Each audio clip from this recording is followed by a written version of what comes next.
I drank this every day.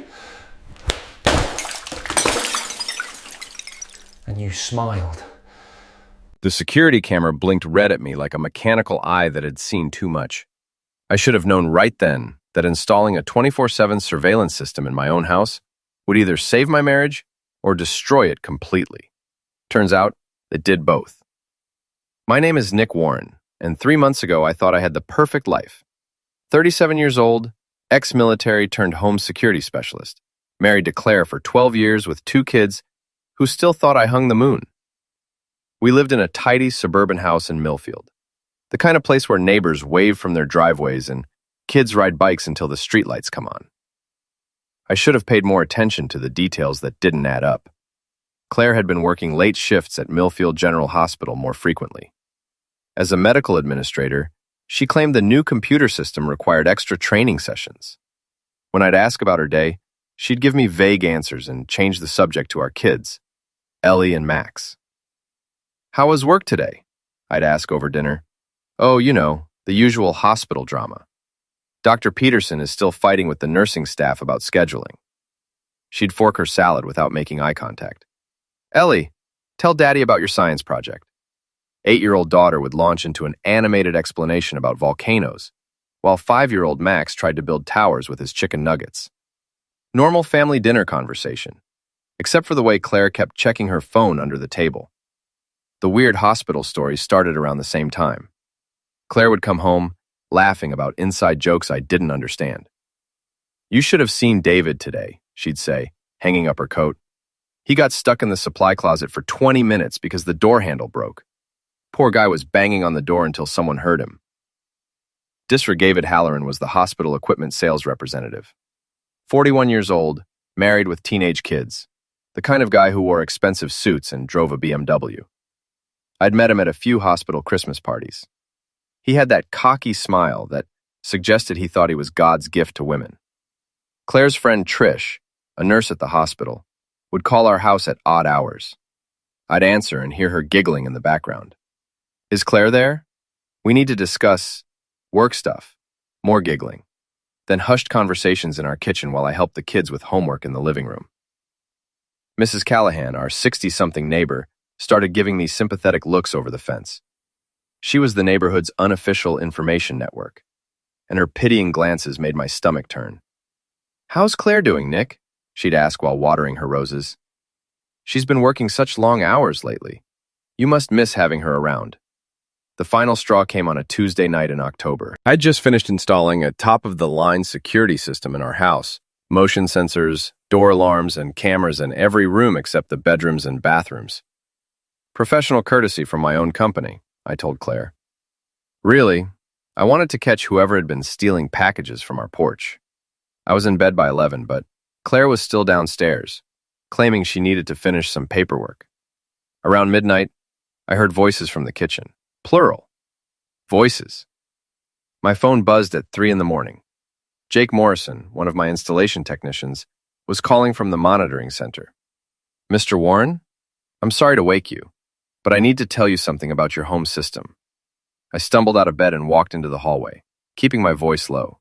"What's wrong? Is there a malfunction?" "Simmons, I've been monitoring the feeds like you requested, and I saw something in your kitchen footage from earlier tonight. I'm deleting this footage forever, and I'm telling you as a father and a friend. Get your kids and leave that house." I felt a chill run through me. I'd never thought about a chill run through my entire body. "What do you mean? What did you see?" Sir, what I witnessed at 3 a.m. in your kitchen made me physically sick. I had to step outside and vomit in the parking lot. I can't unsee it. Stay away from your wife." The line went dead. I stood in my hallway for 10 minutes, listening to Claire's steady breathing from our bedroom, processing what Jake had just told me. My wife, the mother of my children, the woman I'd loved for over a decade, had done something so disturbing that a hardened ex-cop like Jake Morrison couldn't stomach it. I needed to see that footage. I crept downstairs to my home office, moving like I was back on patrol in the Middle East. Every creak of the floorboards sounded like cracks in the silence. The security system's main console glowed softly on my desk, innocent as a sleeping cat. My hands shook as I pulled up the kitchen camera feed from earlier that night. The timestamp read 2:47 a.m. when the motion sensor activated. What I saw made me understand why Jake had vomited. Claire stood in our kitchen wearing nothing but a thin nightgown, her hair wild and her face streaked with something dark. She was talking to someone off camera, her voice too low for the audio to pick up clearly. But her gestures were animated, almost manic. She opened our refrigerator and pulled out containers I didn't recognize, green liquid that looked like pond scum, raw meat that might have been chicken, or might have been something else entirely. She dumped everything into our high-end blender, the one she used to make smoothies for the kids. "You know too much, don't you, you little bastard?" she hissed at our coffee machine. Actually hissed, like a snake. Then I saw the shadow. A man's silhouette moved into frame behind her. Large hands settled on her waist, and she leaned back against him. I couldn't see his face, but I recognized the expensive watch on his wrist. David Halloran's watch, the one he'd bragged about at the last Christmas party. The timestamp showed they'd been in my kitchen for over an hour. Claire poured the green mixture into a container labeled Nick's Morning Protein Shake in her neat handwriting. She'd been making me breakfast smoothies for the past month, claiming she wanted to help me get back in shape. I'd been drinking them every morning like a grateful husband. My stomach cramped as I realized what she'd been feeding me.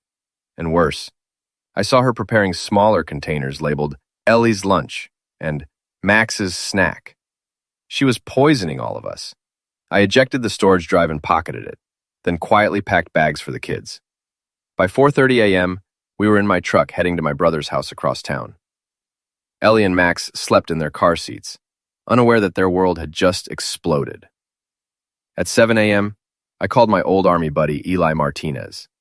He'd been working as a private investigator since leaving the service, specializing in divorce cases and corporate espionage. "I think my wife is trying to poison me," I told him without preamble. "Or the blender, or both. I need your help." Eli had seen enough. Combat to take anything seriously. "I'll be right there. Don't go back to that house, and don't eat or drink anything she's given you recently." Too late for that advice, but noted. Rinse. "Nick, I'm serious. If she's been dosing you with something, you need medical attention." I thought about the past month of morning smoothies, the way I'd been feeling tired and nauseous, the headaches I'd attributed to work stress. What kind of person poisons their own children? "The kind we're going to stop," Eli said grimly. "I'll bring my surveillance equipment. We're going to find out exactly what your wife and her boyfriend are planning." Unrestricted. The word tasted like poison in my mouth, which seemed appropriate given the circumstances. Eli's private investigation office occupied the second floor of a strip mall, between a dry cleaner and a Chinese restaurant. The walls were covered with surveillance photos, city maps, and a whiteboard that currently displayed my wife's daily schedule in neat columns. "She's methodical," Eli observed, tapping the board with a red marker. "Hospital shift from 7 a.m. to 3 p.m. Then she usually stops at the grocery store. But twice this week, she's made unscheduled stops at the Marriott downtown." I studied the surveillance photos he'd taken. Claire walking into the hotel with David Halloran. Claire and David in the hotel parking lot, his hands on her face. Claire laughing at something he'd whispered in her ear. "How long do you think this has been going on?" I asked. Based on her behavior patterns, at least 3 months, probably longer. Eli pulled out another folder. "I followed her friend Trish yesterday. She's definitely involved. Look at this." The photos showed Trish meeting with a man I didn't recognize outside the hospital. They were exchanging envelopes. "Who's the guy?" "Jared Kowalski. Works in the hospital's medical supply department. Has access to pharmaceuticals, medical equipment, patient records. Whatever they're planning involves hospital resources." Buzzed with a text from Claire. "Where are you? Kids weren't in their beds this morning. I'm worried sick." I showed Eli the message. He snorted.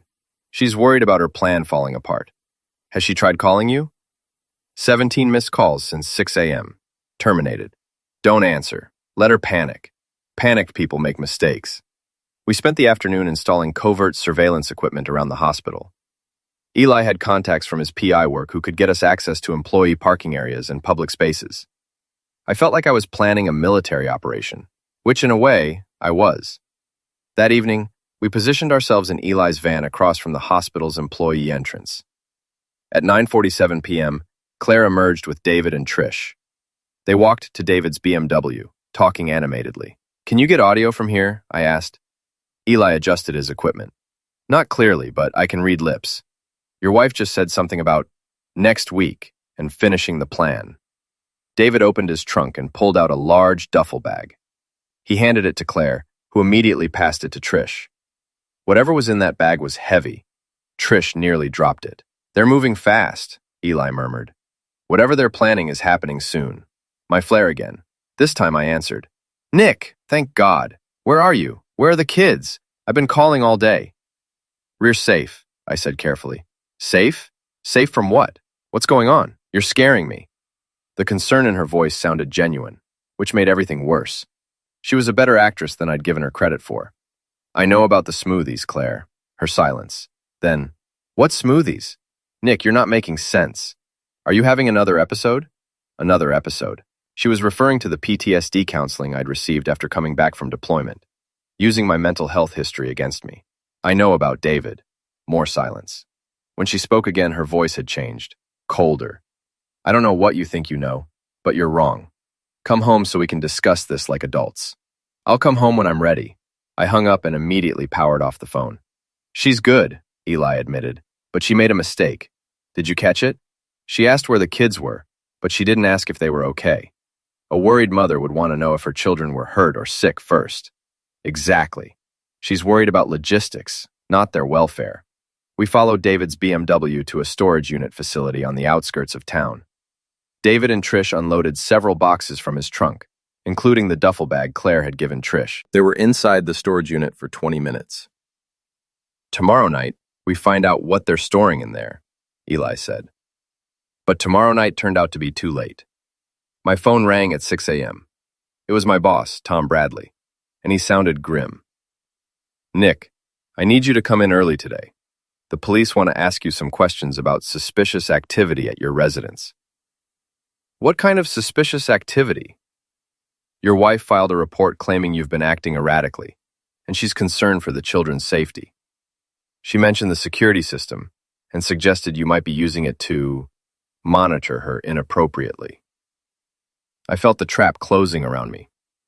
Claire was spinning the narrative, making me the unstable husband while she played the concerned wife and mother. "Tom, I can explain everything." "I hope so, because Detective Morrison is here with a warrant to examine our surveillance equipment. If there's anything you need to tell me, now would be the time." Jeff Morrison. Jake Morrison's older brother. The same Jake who'd called to warn me about the kitchen footage. This wasn't a coincidence. I met Eli at a diner downtown to strategize. He'd been busy overnight, pulling together information about David Halloran's finances and business dealings. "Your wife's boyfriend is in serious debt," Eli reported over coffee and eggs. "His sales territory has been underperforming for 2 years. He owes money to some very unpleasant people in Chicago." "How much money?" $200 plus interest. The kind of debt that gets people's legs broken if they don't pay up. Unless the pieces started falling into place. So he needs cash fast. And Claire has access to your joint accounts, your life insurance policy, the equity in your house. If something happened to you, she'd inherit everything. And if she could prove you were mentally unstable, she might even get custody of the kids and their trust funds. I thought about the green liquid Claire had been putting in our food. What if she wasn't trying to poison us? What if she was trying to make us sick enough to seem unstable? Allies nodded grimly. Certain pills can cause paranoia, hallucinations, erratic behavior. If you started acting crazy, and she had witnesses to back up her story, she could have me committed. Or worse, if you became violent or dangerous, if you threatened her or the children, someone might have to defend themselves. I finished his thought. David would be the hero who saved Claire and the kids from their unstable husband and father, and inherited your life insurance money in the process. The rage that me was white hot and pure. These people weren't just stealing my wife and destroying my marriage. They were planning to destroy my life, take my children, and probably get me ended in the process. "What's our next move?" I asked. Eli smiled, and it wasn't a nice smile. "We give them exactly what they want. We make you look unstable and dangerous, but we do it on our terms, with our cameras rolling." That afternoon, I drove to David's BMW dealership. He worked part-time selling luxury cars when he wasn't peddling medical equipment. I found his personal BMW in the employee parking lot, the same car I'd seen him using to transport Claire to their hotel meetings. I'd brought a bag of frozen shrimp from the grocery store. I popped the hood and stuffed the shrimp deep into his air conditioning system, then slashed 2 of his tires with a utility knife. On his windshield, I left a note written in red marker. "Next time, it's you." Then I sat in my truck across the street and waited. David emerged from the dealership at closing time, talking on his phone. Probably to Claire, I realized. When he saw his car, he started shouting, loud enough for me to hear from 50 yards away. "What the heck? Who did this?" He found my note and his face went pale. He looked around the parking lot frantically, then called someone. Within 10 minutes, a police cruiser arrived. I drove away before they could spot me, but I'd accomplished what I needed. David was scared, and scared people make mistakes. That evening, Eli and I broke into the storage unit David and Trish had visited. It wasn't technically breaking and entering. Eli had legitimate locksmith tools and a cover story about a client who'd lost their keys. The kind of gray area work that private investigators specialized in. Inside the unit, we found boxes of medical supplies stolen from the hospital. Pills, syringes, monitoring equipment. But the most interesting discovery was a folder containing detailed information about my daily routines, my work schedule, my medical history, and financial records. They've been planning this for months. "Look at this," Eli said, holding up a handwritten timeline in Claire's neat script. It outlined a 3-phase plan. Phase 1 involved making me sick and erratic with doctored food and drinks. Phase 2 would escalate to public incidents that established a pattern of mental instability. Phase 3 was labeled simply resolution. I didn't want to think too hard about what resolution meant. "We need to get this to the police," I said. "Not yet. This proves they're planning something, but it doesn't prove what. We need them to make their move while we're recording everything." My phone buzzed with a text from an unknown number. "Stop harassing David or you'll regret it. This is your only warning." I showed it to Eli. "Trish?" "Relieved. They're rattled. Time to rattle them more." I decided to reclaim my house. At 2 a.m., I used my security company's master codes to disable the alarm system I'd installed. I wanted Claire to know I was there, but I wanted to control the encounter. She was asleep in our bed, the bed we'd shared for 12 years, where we'd conceived our children, where we'd whispered plans for our future. Now it felt like enemy territory. I sat in the chair by the window and waited for her to wake up. She sensed my presence around 3:30, sitting up with a gasp. "Nick? Oh my God, you scared me to death." "Did I? That's interesting, considering what you've been putting in my food." Even in the darkness, I could see her calculating her response. "I don't know what you're talking about. You're acting paranoid again. Maybe you should call Dr. Peterson." Dr. Peterson was the psychiatrist I'd seen for PTSD counseling. She was trying to use my mental health history to deflect from her own crimes. "I saw the footage, Claire. The kitchen camera recorded everything. Her face footage. Yavid and your little chemistry experiment. The green smoothies. The late-night meetings. All of it." She started crying, but they were calculated tears. "Nick, please listen to me. You're sick. You're seeing things that aren't there. David is just a friend who's been helping me understand what you're going through. By helping you poison our children? I would never hurt Ellie and Max. How can you even say that?" But her protest sounded hollow, now that I knew what she was capable of. I pulled out my phone and played the audio recording Eli had made of her conversation with Trish outside the hospital. "Nick is so clueless. Next week, we finish the plan. David's got it all set up." Claire's face crumpled. "You're recording me? You're spying on your own wife? My own wife is trying to destroy my life. I'm trying to save your life. You're having another breakdown, Nick. The paranoia, the surveillance equipment, the accusations. You need help." She was good. If I hadn't seen the evidence with my own eyes, I might have believed her. Call David, I said. What? Call your boyfriend. Tell him to come over. It's time we all had a conversation. Nick, please, call him now, or I call the police and show them everything I've recorded. With shaking hands, she dialed David's number. David? Nick is here. He wants to talk to you. Please come over. David arrived within 20 minutes, which told me he'd been nearby, probably at Trish's apartment, waiting for Claire's call.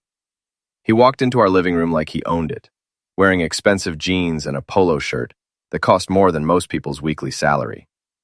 Nick, he said with false concern, Claire's told me you've been struggling lately. I want you to know, as a friend, I'm here to help. As a friend, I repeated. Is that what you call it when you're screwing another man's wife? His mask slipped for just a moment, and I saw the real David Halloran. Cold, calculating, and completely without conscience. I think you're confused, he said carefully. Claire and I work together. We're colleagues, nothing more. Pulled out my phone and showed him the surveillance photos Eli had taken. David and Claire kissing in the hotel parking lot. David's hands on her body. Claire laughing at his whispers. Colleagues, I said. Right. Sure. David's composure cracked completely. Look, Nick, I know this is hard to understand, but Claire came to me for help. She was scared of you. Scared of what you might do during one of your episodes. I was just trying to be supportive. By stealing medical supplies from the hospital, by planning my resolution, brushing of them froze. They hadn't expected me to know about the storage unit or the timeline. I don't know what you're talking about, Claire whispered. Phase 1. Make Nick sick and erratic. Phase 2. Public incidents to establish mental instability. Phase 3. Resolution. Your handwriting, Claire. Your plan.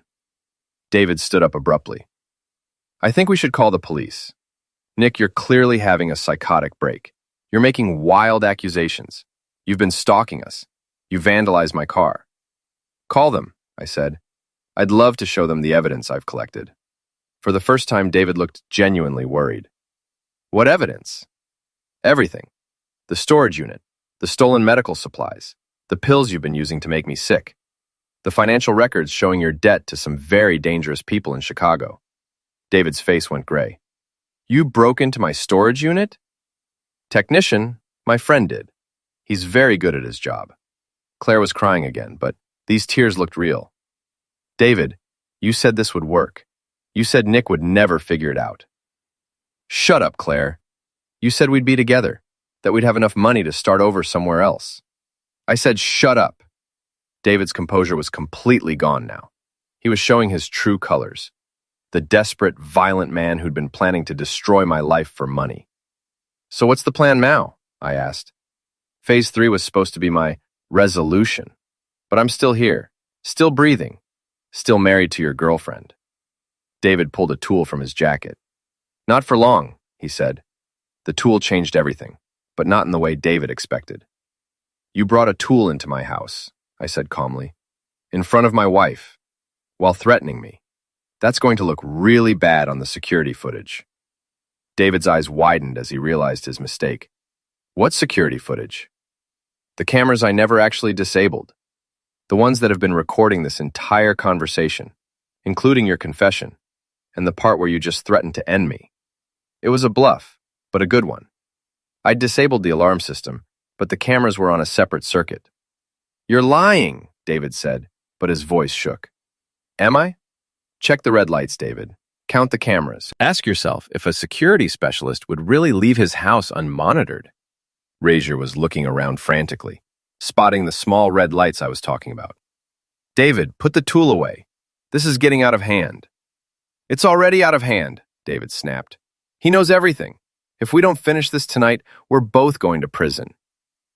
Nobody's going to prison, I said, because nobody's committed any crimes that can't be undone.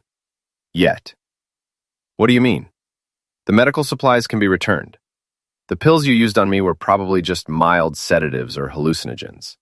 Hallucinogens. Annoying, but not permanently harmful. Even adultery isn't a crime in this state. I stood up slowly, keeping my hands visible. But homicide is. And threatening someone with a tool is assault with a deadly tool. So far, David, You're the only one in this room who's committed a felony tonight. David's hand was shaking now. He wasn't a butcher, he was a con man who'd gotten in over his head. There's still a way out of this, I continued. You put the tool down, you and Claire end your relationship. You return the stolen supplies, and we all pretend this never happened. I keep my family, you keep your freedom, and everyone walks away. What about my debt? David asked desperately. The people I owe money to don't accept payment plans. Not my problem. You should have thought about that before you decided to destroy my life. Claire was sobbing now. Nick, I'm so sorry. I never meant for it to go this far. David said you'd never find out, that we'd just take some money and disappear. I never wanted anyone to get hurt. But you were willing to pills our children. I wasn't. Those containers were just to make you think I was. David said we needed evidence that you were paranoid and delusional. I never actually gave anything to Ellie and Max. Believe her, but trust was a luxury I couldn't afford anymore. David, I said, last chance. Put the tool down. Instead, he raised it higher, pointing it directly at my chest. I can't go to prison, Nick, and I can't go back to Chicago empty-handed. This is the only way. No, I said, this is. I pressed a button on my phone, and every light in the house came on at once. The security system's emergency lighting, the regular house lights, even the outdoor floodlights. The house lit up like a stadium. At the same time, the sprinkler system activated, drenching all three of us with cold water. David cursed and stumbled backward, temporarily blinded by the sudden brightness and confused by the water. I tackled him while he was disoriented, knocking the tool from his hand. We crashed into the coffee table, scattering magazines and picture frames. David was bigger than me, but I had military training and the advantage of surprise. Claire, get the tool, I shouted while wrestling with David. Instead, she ran for the front door. David managed to throw me off and scrambled after the tool, but his expensive leather shoes slipped on the wet hardwood floor. He went down hard, cracking his head against the stone fireplace hearth. I grabbed the tool and pointed it at him while he groaned and held his injured scalp. Stay down, David. Outside, I could hear car doors slamming and voices shouting. The emergency lighting and sprinkler system had attracted attention from the neighbors. Someone had called the police. Mrs. Callahan's voice carried across the yard. Officers, thank goodness you're here. There's been shouting and fighting, and the whole house lit up like a Christmas tree. She was on the front porch, soaking wet and hysterical, trying to explain to the arriving police officers that her husband had attacked her boyfriend, but her story didn't match the evidence. David was the one with the tool. David was the one with stolen medical supplies in his storage unit, and David was the one who'd been caught on camera confessing to a conspiracy. Detective Morrison, Jake's brother, took my statement while paramedics treated David's head injury. I told him everything, showed him the evidence Eli and I had collected, and played the recordings of their confessions. This is quite a story, Mr. Warren, Detective Morrison said. Your brother Jake mentioned you might be having some domestic troubles. Jake saw the security footage of my wife and her boyfriend in my kitchen at 3 a.m. He was concerned for my children's safety. And where are your children now? Safe with my brother's family. They've been there since I discovered what was happening. Detective Morrison nodded approvingly. Good thinking. We'll need to interview them to make sure they weren't harmed, but it sounds like you protected them. David was arrested for assault with a deadly tool, theft of medical supplies, and conspiracy to commit fraud. Claire was arrested as an accessory, though her lawyer would probably get her a plea deal in exchange for testimony against David. As they loaded David into the police car, he looked back at me with pure hatred. This isn't over, Nick.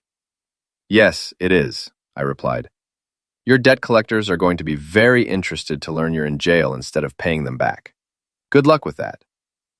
The last thing I saw was the fear in his eyes as he realized what that meant.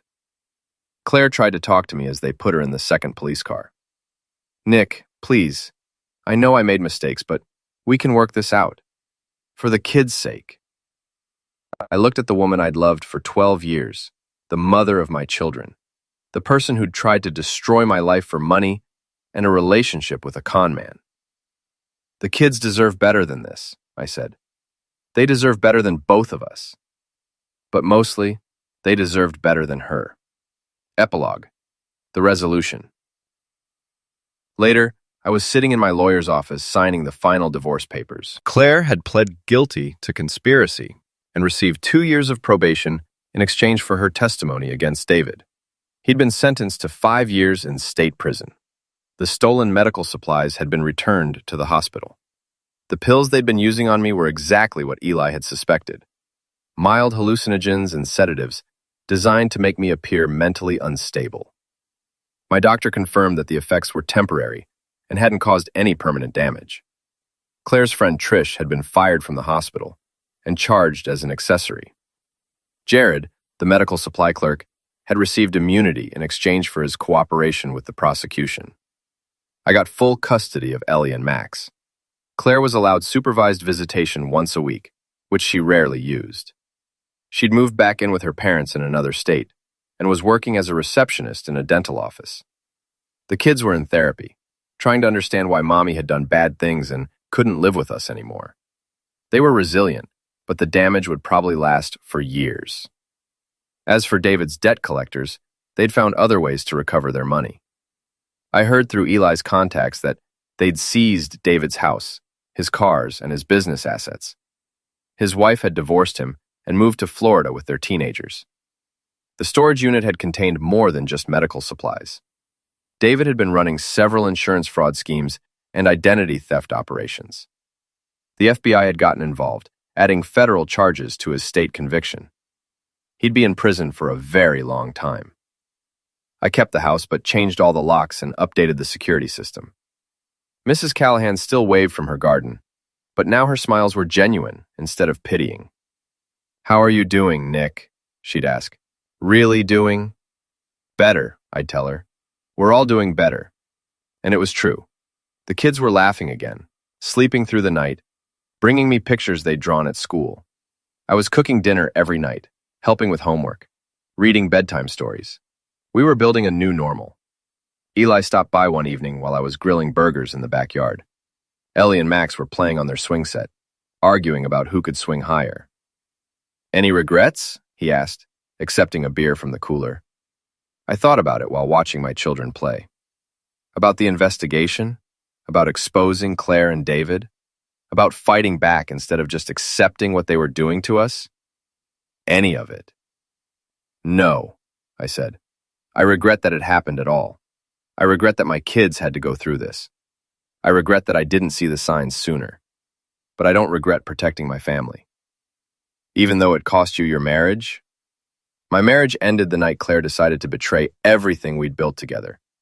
I just made sure she didn't destroy us in the process." Eli nodded and raised his beer bottle in a toast. "To new beginnings." "To surviving the old ones," I corrected. That night, after the kids were asleep, I sat in my home office looking at the security monitors. All the cameras showed exactly what they should. Empty rooms in a quiet house where 2 children slept safely in their beds. No shadows that didn't belong there. No conspiracies brewing in my kitchen. No strangers planning my destruction. Just peace. I turned off the monitors and went to bed in my own house, in my own room, with my children safe down the hall. For the first time in months, I slept through the night without nightmares. The next morning, I made breakfast for Ellie and Max. Scrambled eggs, toast, and orange juice. Nothing green, nothing mysterious, nothing that hadn't come from ingredients I'd personally selected at the grocery store. "Daddy," Ellie said between bites of toast, "are you going to get married again?" "I don't know, sweetheart. Maybe someday. Would that be okay with you?" She considered this seriously. "Only if she's nice to us, and only if she doesn't try to poison you." Out of the mouths of babes. "I promise," I told her, "that I'll never let anyone hurt our family again." And I meant it. I'd learned the hard way that the people closest to you can be the most dangerous enemies. But I'd also learned that sometimes fighting back is the only way to protect the people you love. Claire and David had tried to destroy my life, steal my children, and probably get me ended. Instead, they destroyed themselves. Justice isn't always pretty, but sometimes It's exactly what people deserve.